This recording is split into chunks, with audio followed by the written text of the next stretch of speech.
it is amazing how many white label products there are in the market.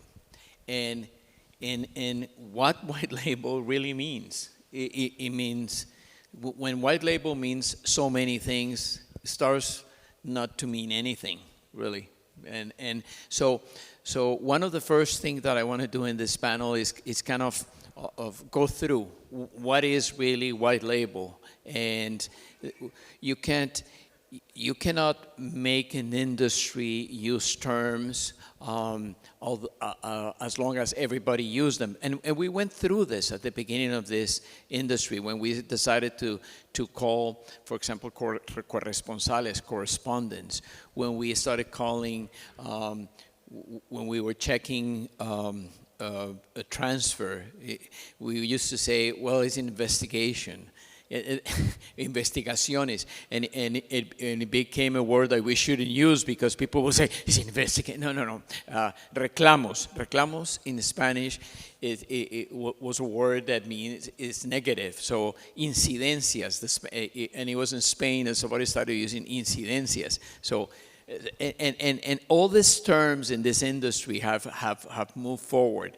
With white label, I think that it just we can't rain it down. It's already out there with so many significance. And when I'm talking about that, some of you already have in your mind what a white label it is. So I'm going to start with you with that question. But before we do that, I want each of you to introduce yourself, just a brief story of how you came into this industry, what you're doing now, so everybody understands where your point of view comes from, because the three of you come from different backgrounds in the industry.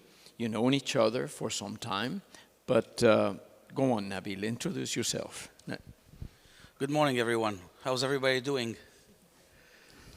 Awake? Ready for the last fantastic day? So I'm Nabil Kabbani. I'm CEO of neofie, a bank-as-a-service provider for the industry. My background actually started in cards. I'm originally Lebanese, started in a local bank doing one of the first card programs with MasterCard. And then I got my big break with Western Union. It was like, hey, a job in America with a real salary. And I came over here and I started working and grew up through the ranks and ended up running some businesses for them. And then I ventured more entrepreneurial. We did one of the first roll-ups in the money transfer industry when we bought 9 money transfer companies, got some VC funding and started Omnex, which now is still prospering very well under the leadership of Darren. I think he was supposed to be here. He was here. He was here yesterday. Yeah. Okay, yeah. I didn't see him. I know Claudia is still here probably. Yeah. But that was Omnex, so we bought HeroMex and Uno and Lay Money Transfer and so on. Then I got into technology and SaaS businesses and lately into fintech and BaaS. So I've been in this industry and I've seen the kind of the challenges and frustrations, and then I went into the tech industry and saw how they're breaking the mold, and that kind of made me put together what neofie is and what I try to share with everybody in terms of experience and lessons learned. Good. That's the best summary you've done since I met you. This is 10 years having this guy in panels. That was good. I'm learning from the best, Hugo. Alberto. Now you put me on the spot. Yes. I have to challenge myself. Well, hi everyone. My name is Alberto Guerra. I am the CEO of UniTeller Financial Services.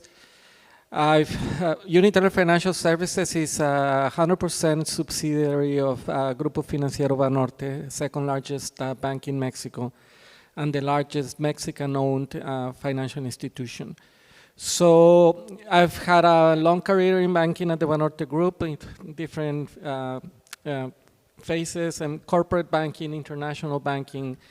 Then I was part of the group in 2004 that began the process of expansion of Banorte into the US.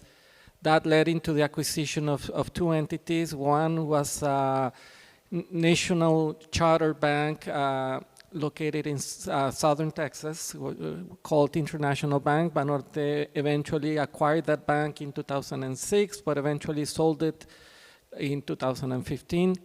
And the other acquisition that we participated was the acquisition of UniTeller in 2007. So after the acquisition of UniTeller, I was invited. They told me, you're the guy that knows remittances, so they invited me to join UniTeller and lead the company since 2007.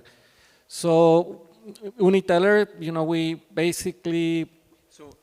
So you were living in Mexico at that time? Yeah, I was... When did you move to the United States? 2007. When? Yeah, right after the acquisition of UniTeller. Okay. Yeah, so... To McAllen? No. Yeah, initially to McAllen. That was where the bank was located. So a group of people moved to McAllen, Texas, including myself. UniTeller back then was located in New Jersey. New Jersey, yeah. So eventually, because I visited you in McAllen, Texas. Yeah, many years ago. So yeah. Yeah. No, I met UniTeller place. before it was purchased. I mean, we did business with UniTeller, right? And I remember going to their offices in New Jersey. But I that part of the story didn't know. You moved to McAllen. Yeah. If anybody has been to McAllen, Texas, this is a really border town between the two countries. So it's actually McAllen, Tamaulipas, which is the Mexican state bordering. And your family was very happy to be. Yeah, and after it's very interesting because McAllen, you are in the town and. You have the river, which is the legal border, but then you have like a street called Business 83. So people in McAllen say that Business 83, that's actually the real border, because everyone living south of that street is Mexican, and everybody living north of that street, that's when language actually turns into English. So it's a very interesting place. It's the same thing like the Broward border here. People say, oh, I love to live in Miami because you can go to the United States by car to Broward. Yeah, so McAllen has that. It's a shopping heaven for Mexican nationals. And a huge medical and retirement center for people coming from the north. So very Sorry that I took you out of the story, but I thought it was... So eventually, UniTeller was, main offices were in New Jersey, so eventually we set up an office next to the bank in McAllen, and then we transitioned to our final offices where we are now in Austin. Yeah, so that's where most of the management team of UniTeller is at. Great. And that's, after the acquisition of UniTeller, we've been transforming UniTeller into an industry service provider, providing cross-border payment services to a variety of institutions. We're fully licensed, so we can provide solutions to entities that are unlicensed, but we are also a network aggregator for licensed institutions and banks. So. And there's another anecdote here, which I remember, is that when UniTeller started making payments in Mexico, it was very, very revolutionary because it was technology, it was settlement very fast. I remember when Vigo signed UniTeller, and eventually it grew so fast, Vigo, to the Mexican market, that I remember the owner and founder of Vigo, Mr. Guzmao, saying to me, I don't have the capital to be able to manage this growth. It's Friday, I need to wire $1.5 million to Mexico. I don't have that capital. The money will run out by Sunday morning, and I just need to do something. And that's when he started thinking in selling the business. So because we were talking yesterday about mergers and acquisitions, is sometimes success brings you to the point that you need the liquidity to go on. So UniTeller was for sure the fact that the Vigo had to really think about either acquire more liquidity. In that time, we still didn't have the venture capital moving on. You had to, and that was eventually when it was sold. That's just an historical anecdote, because as I've been researching all this information for the book, everything is in my mind, the histories. Mr. Alex. Thank you. Good morning. Alex Pereira. I'm the founder and CEO of PMI Americas. We are primarily a Mexico-based company. I say that primarily because now we actually just recently expanded into Spain, which is hopefully the beginning of a new era into European and more global payments. But yeah, actually, I don't come from the payment industry, at least not like you guys. I have been in this industry for 5 years. Well, that's not true because your father had been in the money transfer. so indirectly, yes. Yes. Okay. But no, my personal story actually brings me from building my company from my personal need. I used to be in the television production business, and we had massive amounts of payments, global payments. So to fix my own problem, I dove into the problem that I guess became a very big need for companies a couple of years ago for B2B payments. And when I realized that it was not just a situation where you're paying a remote worker or you're paying somebody in another country for a service, not a money remittance, that percentage of cost is a huge amount of money once you add up in a budget, in a normal business budget. So that's when I started looking into it. We're talking about maybe 10 years ago. And that was also the beginning of Payoneer, the beginning of a few companies that were starting to look into the alternative money remittances, but looking at B2B payments. How do you get an individual paid for a service around the world? And of course, the expansion of remote workers, the gig economy was waking up. So that's when I saw a personal opportunity to solve my problem, but then I realized that I could actually take this to a whole other level. And so I sold my television business, thank God, because that also was changing drastically. And that led me to explore deeper this industry, and that's when I came here. I mean, if you wanted to a crash course in payments and CrossTech, or back then IMTC payments, you would come here, and that was my first introduction 4 or 5 years ago. And Hugo was like, "Who are you? What are you doing here? Where do you come from? What do you?" He's like, "I don't know you." So I'm very happy that was my first introduction, and I learned a lot. And now, as a PMI Americas, we're in 7 countries in Latin America. We hold a money transfer license in Mexico, money transfer license in Chile, Institución de Pagamento in Brazil, money transfer license in Spain. And what we really are trying to do is create a network, global network, primarily for companies, but not necessarily only for companies. So we also do service, and we can also be the final mile for a lot of remittances coming into our countries. But our core business has always been a little bit of the B2B solutions, and brings us to white label, because we do white label for companies that don't want to have the infrastructure of compliance, regulation, the licensing. I'm going to stop you right there because you're getting into my questions. So just hold your horses there. Nabil, give us I've seen you have ways to categorize things. So give us your idea of, what is white label? What are the flavors of white label? What do you think should be called white label and should not? Anybody can call themselves whatever they want, but what do we mean when we're talking about white label?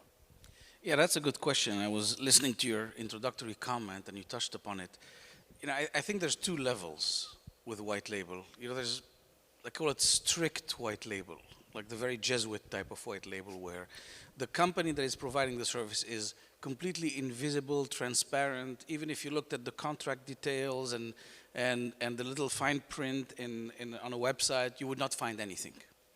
For example, take Amazon, right? You can be hosting your services on Amazon Cloud, and nobody knows that. And there's really no way of knowing. So to me, that's kind of like the strict term of white label, where instead of having servers in your office, you went out and you're doing that with them.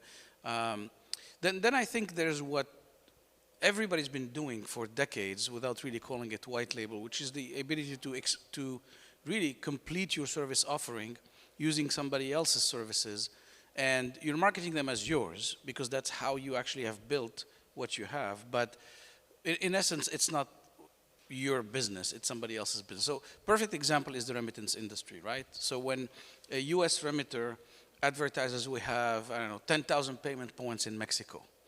Well, they're not really your payment points, right? But you're not going to advertise, I pay out and Electra and Banorte and so on, until somebody comes and says, can I pick up my money at Banorte? And you say, yes, it's part of our network. But we've been doing white label, to me, I think, forever. A good point. And when we say, you know, Western Union, good example, 210 countries and territories. It's their brand, but it's the agents network. The agents build that business. Western Union kind of gave agencies, but really it got built on the back of entrepreneurs in each country that have this business. It's a bank network, it's somebody else's network. And you know, if you start digging, obviously you can find it. There are things like, take for example our business, right? We bring you, so we've decided to go with the white label a step beyond and bring the bank license too. Well, the bank license legally, we have to disclose who is the bank holding the account. So when you set up a neobank, every customer agreement, every website disclosure at the end will say, bank accounts provided by Bank of Missouri, FDIC insured, federally chartered bank. You need that language, and frankly, you want that language because customers are going to be, well, is my money insured? Is my money safe? Is it a true deposit account? Can I have a routing number and an account number? And the answer is yes, but that caption helps me do it. No, and it's in the law. I mean, if you use another person's license, you have to disclose it. I mean, Right. and with CFPB made it very evident. It has to be even in your invoice, et cetera, et cetera, et cetera. So yeah. Yeah, but in a sense, I think it's not an inelegant solution. You know, Intel started this, right? Every computer had a little sticker Intel inside. The way we white label our app is you will not see our name. That's by choice. So if CrossTech had decided to start the neobank, it would be CrossTech, and if you peeled the onion, you wouldn't see neofie anyway, but you would see the name of the bank. Mm-hmm. You would see the name of the MSB that is providing the services and so on. Okay. That's by choice. But for some people, it's actually better to have this little Intel Inside type of support. Or powered by. Powered which by. is used a lot. Okay. Because Good. it helps your brand. Mm-hmm. And I think that's kind of the distinction of like very pure, strict white label with generally what everybody's doing. We talked about partnerships and outsourcing Yes. a couple of days ago, right? And my comment was, we've been outsourcing forever, right? You outsource your office space, you outsource your server, and people get scared. I'm like, you've been doing it. You haven't been used to doing it about certain things, but other things you're used to it.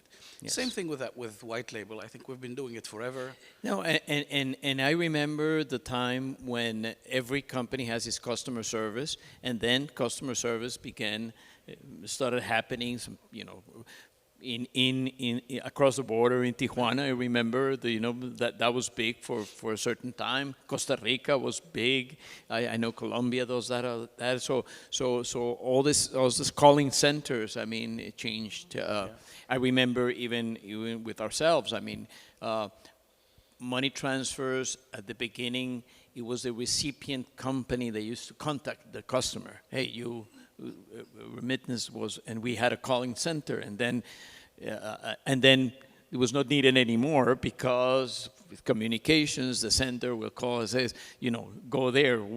Every time we will call a customer, he already knew but that took time to happen. Yeah. So money transfer software for the industry, yes, they call themselves a white label product in the way that you rent the cloud service, and then you provide, and that technology belongs to that service provider. So that's some remittance as a service. Whether there is customer service, whether it is compliance, or whether regulators have never really liked compliance to be outsourced.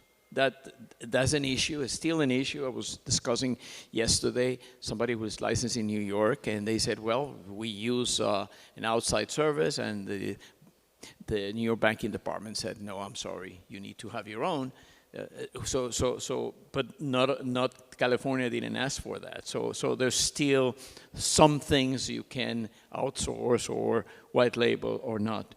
And so it's I think that's give us a perspective that white label is really anything that you can outsource, whether you put your brand on top, whether the other brand exists or not.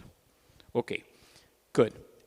I think we understand. We have gone through the pros and cons of partnering, which is basically the same thing of the pros and cons of white labeling. Yes? I mean, it's a risk you take with a service from somebody else. All right. Let's go a little bit into that, and I'll get Alberto to discuss that. So there are some risks involved. There is some due diligence that need to be done. What is your advice to people here in this room about outsourcing, white labeling, however you want to call it? Sure. And I mean, and first going back to the definition of white label, and as Nabil said, it can be very broad, and not just for a particular channel or a particular customer segment. So it can be, in the case of our industry, it can be a solution for a retailer, it can be a solution for a financial institution, a money transfer company, or a fintech. So the spectrum is quite broad. So at the end of the day, the way we look at things from our perspective is, how can we provide a comprehensive solution which is modular, that where our business partners can consume or demand from our solution depending on what they're looking for and what they need to outsource. Sometimes we've seen out in the market companies doing like a full turnkey solutions, which we do, but that may not fit what our business partner is looking for, because they may already have a front-end interface, or they may already be licensed, and they come and tell you, no, I don't need A, B, C, and D, I just need C. And that's the approach that we've used. And obviously the benefits are clear, is how can you leverage on your partner's strengths, and those strengths can be multiple depending on where you are as a company. If you are lacking in distribution network, you can leveraging on a partner to give you access to a global distribution network at efficient cost is way more efficient than building a distribution network on your own.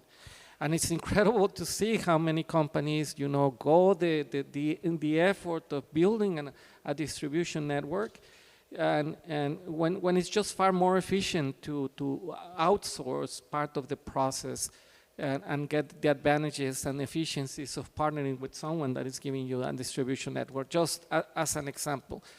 And you can go different phases in the model. Companies that also make huge investments in building a compliance and regulatory framework and platform, when basically what their target should be, probably depending on their business model, customer acquisition or enhancing value to a portfolio of customers that they already have.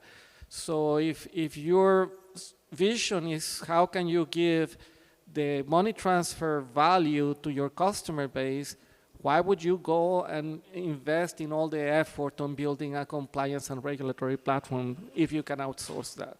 So again, there's multiple solutions and multiple situations depending on each of your needs.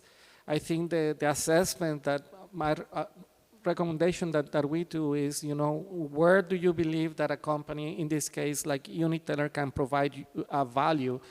The other day we were talking about a company that was more interested in understanding how we could enhance their onboarding process and the fraud risk model of digital customers. So, out of the 10 phases that we can provide in our full turnkey solutions, they were just looking for that particular segment and how we can enhance and help them build through that. Again, riding on the experience and advantage that a company that already is built a know-how on that particular process. So that's the way we look at it. Again, the fact that we're fully licensed allows us to increase the scope of the things that we can offer. Of course. And that's what, in our opinion, makes our offering very unique on that end. But it's interesting to hear all this, because I go back to the history. Regulators had a hard time making their minds of what was going on. We built I remember in the 90s we were aggregating in Colombia payments to Panama, to Costa Rica, because most companies will send, let's say, 90% to Colombia, maybe had a 5% to Panama. So why establish it if we had a company sending us from Panama to Colombia? For us, it was easy, just settle. We didn't even have to move money because they were sending from Panama. So we just said, pay those orders. It was like a prepayment. And the Colombian regulator came in and said, you can't do this. But look, we do this and this and this. No.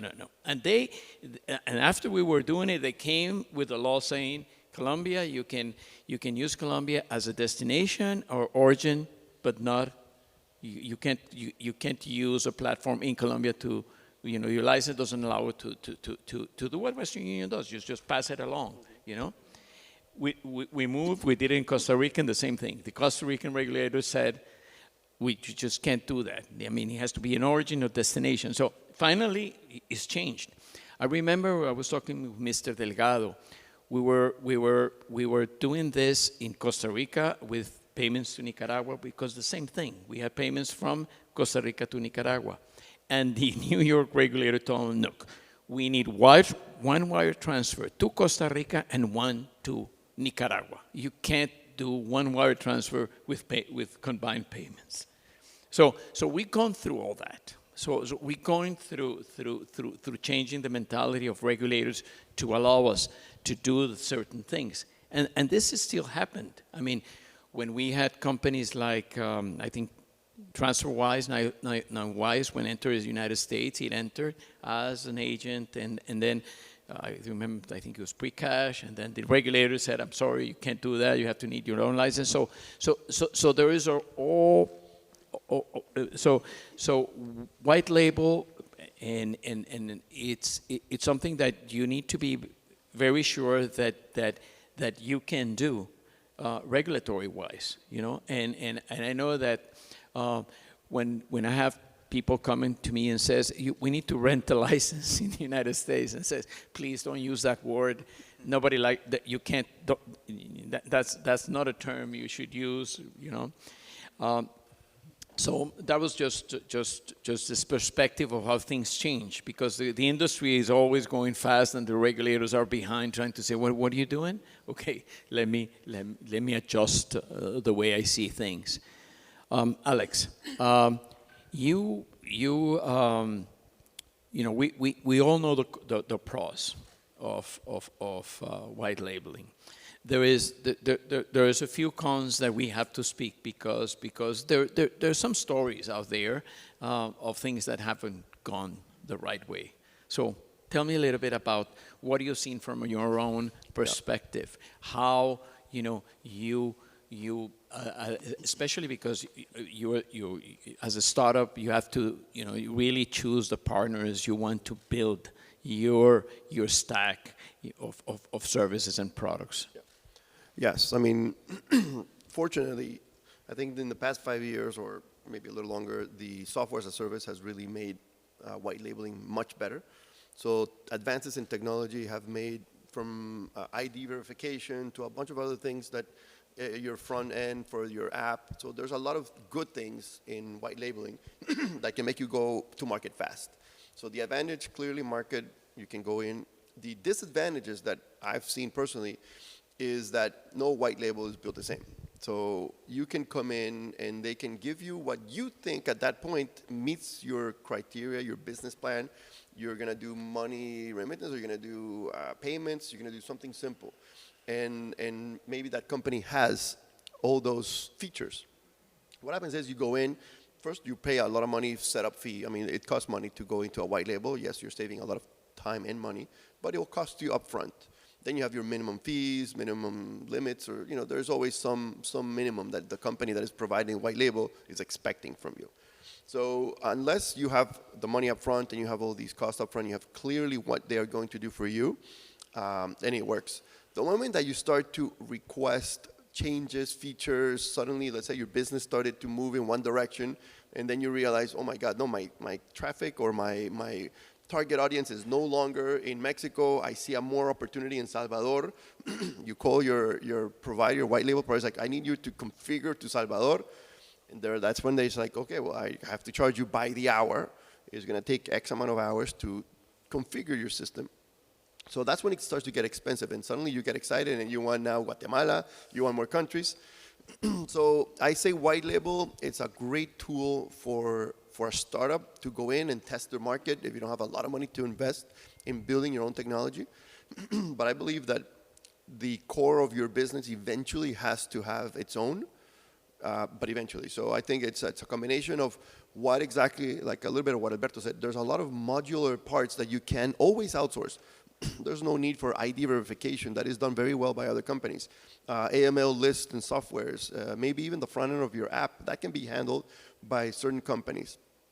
But I think there's a lot of other parts that if you don't take control, eventually can come back and bite you. And I don't only mean that in cost. It could also mean that the software company that is doing your entire infrastructure suddenly goes out of business. They run out of money. You don't know what their reality is. They might not do things the way that you believe, and suddenly you're rising, you're doing great, you're expanding, and suddenly your technology starts to fail. A lot of things they don't answer back. The SLA, all these things start to happen, and that's when you no longer are in control, and that's my biggest worry. That's a very good point, because that's one of the fears, right? So a few things to watch for, including the roadmap, the technology roadmap, and the product roadmap.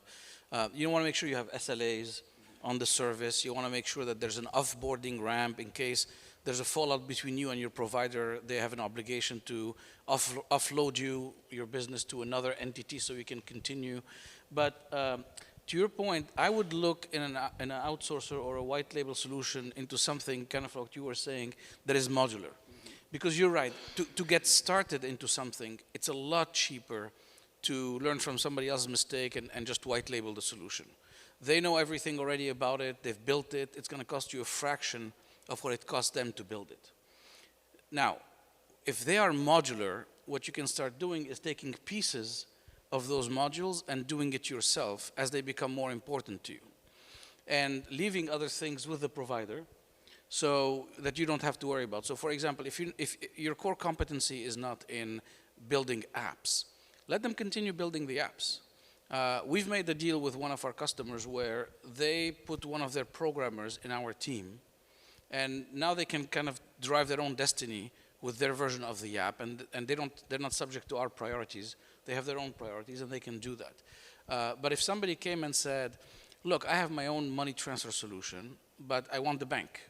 So I want you to be in the front and open the bank account for me and do the app, but I have a big money transfer business. I want that to be the money transfer. No problem. You don't have to take all the modules. So as long as that provider can break down the pieces and give you controls of some of the pieces over time, I think that is the perfect idea to say, I'm going to take everything to start, and then as things become more important to me and I have the way we're going needs to be a little different, I will plug out that piece and put my own piece in there and build it. And it's a really cost-effective way of doing things. And you could have the other modules forever as long as it's working for you. And if you think about it, there's not one company. I mean, you can probably go through this whole list of sponsors that does everything themselves, right? If you're doing customer verification, you're giving that to somebody. Nobody's doing their own ID scan, pixel verification, picture matching, and all these pieces, right? So when it's modular, then you have all these options. And then I would say, stay tight to the provider too. You can ask for their financial statement. Say, okay, well, how are you guys doing financially? How are you funded? Are you going to be here in 1 year, 2 years, 6 years? What's the plan if things break? Have somebody who knows the business kind of walk you through the SLAs, because there's some important nuances there that can help you to. Yeah. And now I'm wearing my consultant hat, and when we have customers, come to us and we want this, it's most of the time is, well, you don't have to do that. There is a provider. You should look well, okay, but what if this, what if that? You know, so you know, some of us as consultants in this industry, we do that. We try to help. You know, why don't you connect to that? We know some of the because mostly we have met them here. You know, we know what they do. You know, so yes, you can come to the conference and you know, walk to your room yourself, look for them. But sometimes you need an approach of somebody who helps you out, and we all do that. I mean, I think the MSBA, Kathy does that. You know, Kathy, I'm looking for this and that. Well, I have a member that does that. You know, we make the introductions. We all of us do that.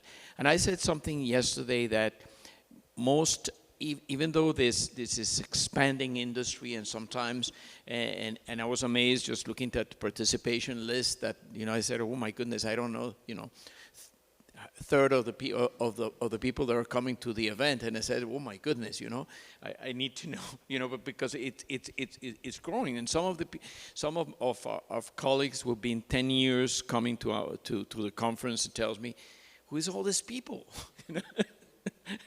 No, yes, and it's great. I mean, but there's a lot of providers of services, and that's the growth. Really, is so many opportunities being presented. You know? And I think because of so many providers, the competition is really tough. And if you're going to have a solution, you need to understand well how's your product going to compare to the top leading products that you are going to be competing with. In our world of international money transfers, there are very, very good services and customer experience. And are you pretending your application to be as competitive, as good, and as efficient as the top ones? Then if you're partnering, going back to what Alex and Nabil were saying, is you need to do your due diligence, right, in terms, okay, what are my partner capabilities in terms of competing with existing providers? Am I just buying a really nice customer interface, or am I buying a capability, a distribution network, or am I buying a good AI model that is going to ensure that every customer that onboards, at least a very good percentage of customers get approved, and not you end up in a situation where because you didn't choose the right provider, only 20% of customers that sign up get approved. So there are multiple pieces that you need to be careful, because the companies that are succeeding in our industry on the digital space, they are doing everything very, very well. So how can you make sure that your product is as competitive from all these perspectives, user interface, approvals, fraud, distribution? So in order for you to say, okay, my product is actually competitive and ready to be out in the market to compete. And then you face the challenges, because sometimes we go out and talk to companies that they already have some investment made. And they're like, oh yeah, but I don't want to throw that away, because then it's like telling my organization that, oh, you know what we were doing is not good enough. We need to start using A, B, C, and D. But at the end of the day, it's like, well, is A, B, C, and D really working, or are you approaching someone to fully help you and have a better solution? So all of those are definitions that you need to make. But again, doing a good analysis of who you partner for, which type of the processes you're going to partner with, is going to be fundamental if you want your application to be successful. And something else, we're out of time. We are seeing the zero come up, and Priscilla getting anxious there. But what's interesting is this industry, how much competition and cooperation and collaboration is at the same time. You know, both things happen, and sometimes, you know, you talk to a company and says, yeah, I'm doing this with this company, but they're my competition, and it's yeah, everybody competes and everybody collaborates in some way or another. And that is where we are. You have to choose who do you trust, and we go back to something that we always come up with in any of these panels is trust. I mean, you have to build trust, and you have to feel that you can trust this company, trust the system, and just going down the path with that. Well, So, the one thing, two things for white labeling I would think is reputation is everything. So you will know of a company that is doing white label software as a service. If they've been in business for a while, just ask around. I mean, we are here. A lot of us use the same providers. 100%, yes. So you already kind of know who are the most reputable companies, and they tend to be expensive, but at least you know that you're safe. And then the second thing is, like Nabil said, always have a plan, disaster recovery plan, a continuation of business plan, because you never know. I mean, you could be the biggest company, you can be dlocal, and suddenly a storm happens. So that, to me, is if your technology fails, have a plan ready. Who is your alternative? I used to be a pilot, and I used to have alternate airports. So when you land or your weather gets bad, like today, you need to have an alternative plan, but you don't need to plan it in the middle of the chaos. You need to pre-plan it. So I always say, if you can already identify who would be my second technology provider, let's identify it. Let's have that plan ready. Maybe not fully ready, but at least your recovery might be faster. Yes, good point. You know, there's a word for what you were describing, co-opetition. Yes. Cooperation with competition. I used it in the book, yes. Yes, I liked it very much, yes. Okay, and it works in almost every language, so that's good. That's good. Thank you, guys. Thank you very much. Thank you, all of you. Let's give them a round of applause. Thank you for... Thank you. Thank you.